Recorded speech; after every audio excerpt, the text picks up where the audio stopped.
The Prime Minister calls it an opportunity to showcase Canada to the world. The opposition calls it an astonishing waste of taxpayers' money.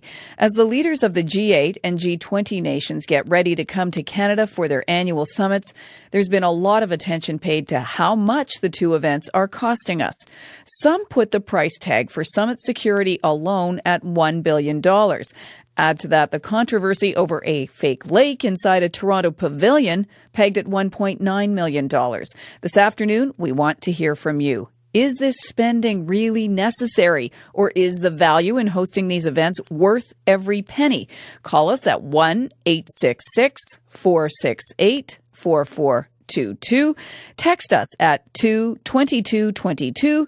You can send us an email to albertaatnoon@cbc.ca, and you can also send us a tweet to alberta@nooncbc.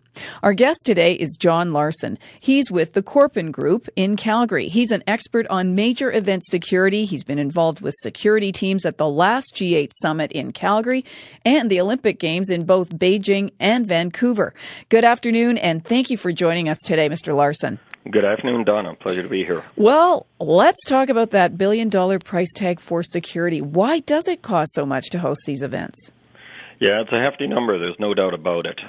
Why does it cost so much? Well, one of the things that you have to be, number one thing is you have to be prepared, and you have to look at a whole number of contingencies. And one of the problems when you're doing something like this is that you don't know what ultimately could happen. So it's one of those things where you have to hope for the best, but prepare for the worst. And it sounds like an old adage, but it's very true when it comes to events of this size. And but we've never heard numbers like that before. And I know you can't give details, but generally, what's involved in providing security for a summit such as this one?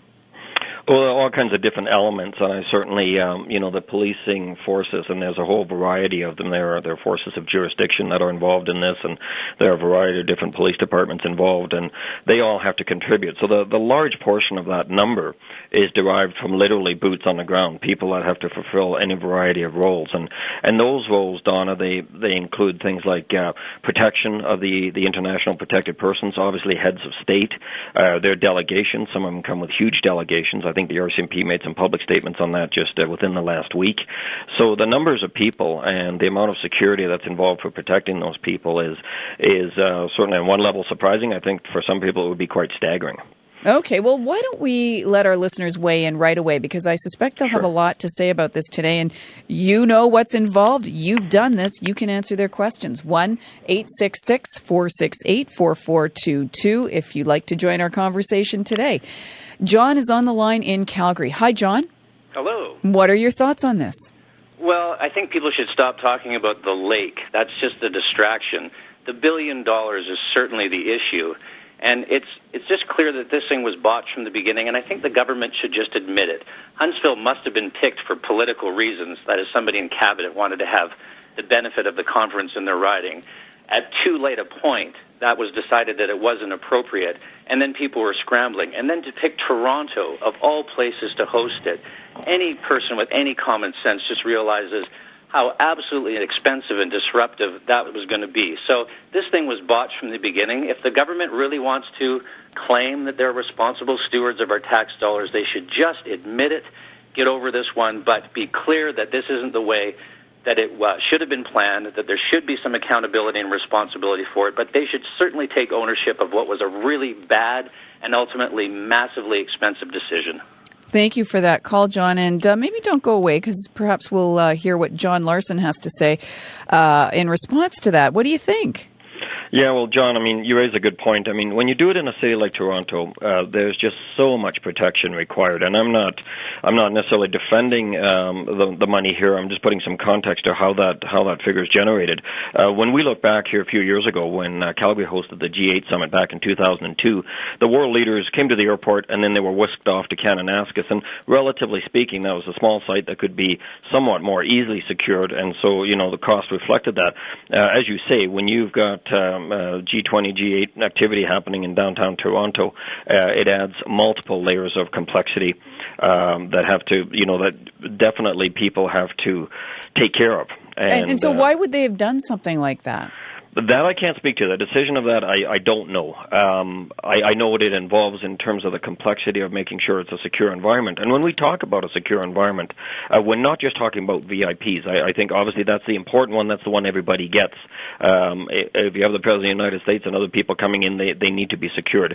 But we're also talking about security for actual citizens, because these events in and of themselves generate a lot of disturbance, and they generate certain movements and protest movements. So we need to make sure citizens are protected.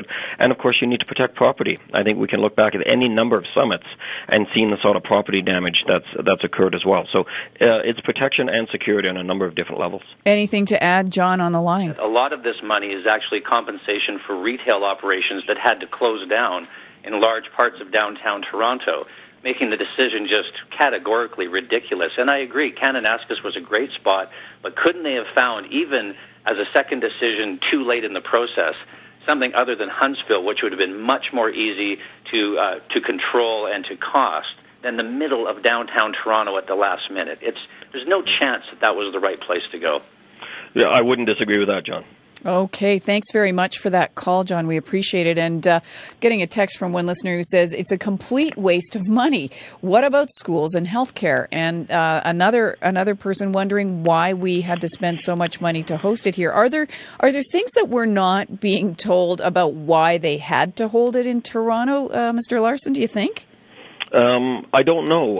I think part of this is that there's always an expectation of transparency, and that number it is a stunning figure. There's no question.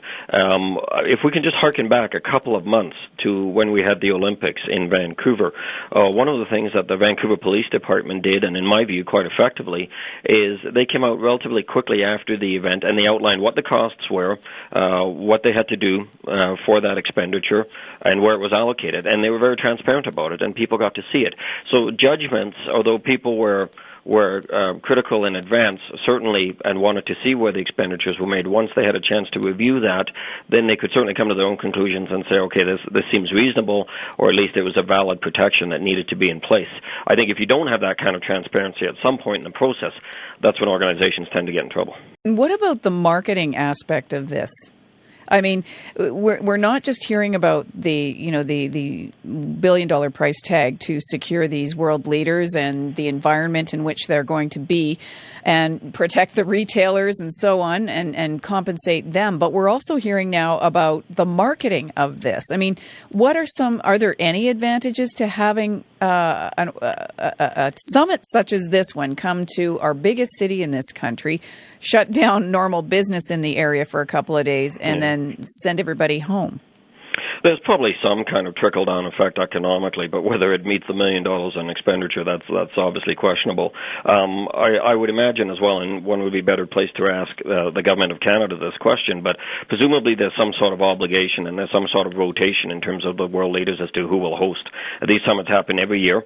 We're talking about the G8. It was 8 years ago since Canada last hosted it, so there's probably some sort of natural rotation schedule where this cost is going to be incurred if you're part of that group. So really, I think the question that most Canadians want answered is, okay, we have to do this. We have to do it about every 8 years. But is there value generated out of it? Does it lead to something meaningful for Canada and on the world stage? And tell me a bit more about some of the issues that came up in John's call, because he talked about the fact that the retailers were going to be compensated for having to shut down parts of the city. What are some of the other aspects involved in ratcheting up the costs for this? Well, that's certainly one of them, compensation, for obvious reasons. Now, the reason you need compensation, there are a couple of different things that are happening there.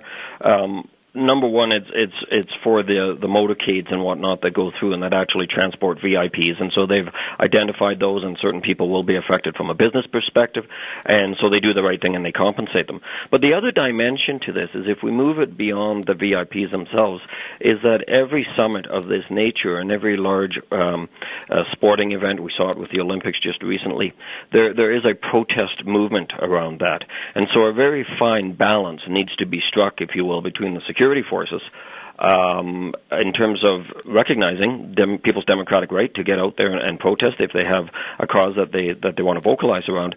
But then there are also people who perhaps are not as closely connected to a particular cause, but they tend to appear at a variety of different events and just basically cause trouble. And it's that very, very small minority of people that cause a disproportionate amount of trouble. And so sometimes people are also protected and compensated around that as well, in terms of saying, look, we're going to not have people through this area because we don't want to see your storefronts kicked in or whatever else it is. So there's two dimensions to it. There's the actual protection of the people, the important people that are around, but then there's also looking at the public safety and the business infrastructure protection that could be a result of irresponsible activity. I'm in conversation with John Larsen. He's with the Corpin Group in Calgary. It's a company that specializes in crisis communications management and major event security. We're asking you, what do you think about the price tag to host the G8 and G20 summits in this country? 1-866-468-4422. Here's a couple of comments that came to our website. I thought one of the things this meeting was to figure out what to do with the poverty-stricken developing nations. How can anyone justify this kind of money flowing out the door when people are starving? Am I missing something here? And somebody else wrote, to my complete lack of surprise, the politicians in Ottawa are just not listening. Canadian taxpayers, voters have for decades decried the utter waste of tax dollars every time something fishy comes to light. I thought that the G8, G20 meetings were to be hosted here in Canada because we had all the facilities in place for the comfort of the visitors. I accept the added security dollars, but not the frivolous things like the cool pool. Why can't they get it right just once? We will go to our next caller in just a moment. I just want to ask you one other thing before we get to our next caller, John, and that is, how does what you're hearing about this summit compare with the cost of providing security at the Olympics, which you were involved in? Yeah, the dollar figure is more or less the same. It's about an even billion for both of them, which again that's a big number. Obviously, totally different context. The Olympics was over a much longer period of time. This one has about the same amount of people, as I understand it, involved in the actual security effort, but it's over a much shorter period of time. But again, it's because of the intensity of it, and the main driver on that is the internationally protected persons and the heads of state that are coming in, and what drives that figure. The other thing is the nature of this. This is a closed conference. It's obvious why it needs to be a closed conference. The Olympics wasn't. The Olympics became a source of huge pride for all Canadians at the end of the day. And so I think we tend to think about costs. We tend to rationalize costs in a different way, depending on how connected we are to the particular event. Let's get to more of our callers in Brooks. Colette's on the line. Hi, Colette. What do you think? Hi. Actually, there's a number of things, and some of them have been covered already in the discussion. The cost, I think, is outrageous, and yeah, it should have been put in a place. Why didn't they go up to the territories, and where there aren't people that are going to be inconvenienced, and the costs would be lower. They wouldn't have so much security. That, and you've covered that. I also am wondering about the transparency of these meetings. Are these G20 meetings supposed to be benefiting us? And if they are, how come, with this lake thing, it was stated last night on one of the news channels that it actually takes the media farther away from what's going on in the G20? Thank you for those comments, Colette. Can you address just a couple of those comments briefly, please, Mr. Larsen? Yeah, sure. I mean, the first on the territories, it's an interesting idea. I think what it gets to, Colette, and I spoke to John about this a little bit, is with respect to where it's held. If you're holding this in the biggest city in the country, in the center of Toronto, then you're going to skyrocket the security costs. There's just no two ways about it. So some questioning around that decision, I accept those as legitimate. I don't have the answers for them. With respect to the pool, and Donna just called it the cool pool, and it certainly cooled our perception of the summit itself. And so that's always a bit of a balance, again, in terms of we have to host people, we have to host world leaders, and we want to do that in a respectful way and in a way that projects well for Canada for any number of international reasons. But what is the extent that we go? So do we want to go to the Northwest Territories? Maybe, maybe not. But do we have to do it with all the flair in the center of downtown Toronto the way it's been rolled out?